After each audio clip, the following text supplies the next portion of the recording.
বনি কিচেন ব্লকে সবাইকে স্বাগত। আজকে আমি করেছি গোবিন্দভোগ চাল দিয়ে চন্দনকাঠ পিঠে।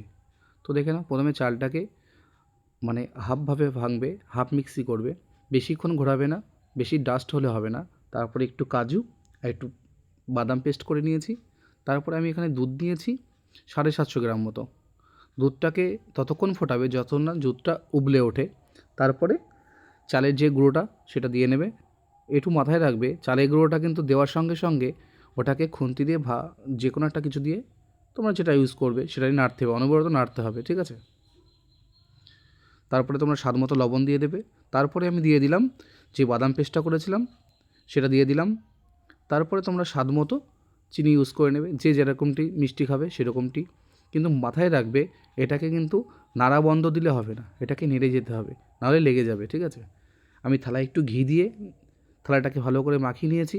যে যেরকম পাত্রে দিতে পারো, কোনো সমস্যা নেই, যাতে নিচে এটা লেগে না যায়। দেখো তোমরা ঘনত্বটা দেখো যে কেমন ঘনত্বটা হয়েছে। ঠিক এই প্রসেসে করতে হবে যাতে পিঠেটা ভালোভাবে শেপ বসে যায়, ঠিক আছে? দেখো আমি থালার মধ্যে নিয়ে সমান করে নিয়েছি।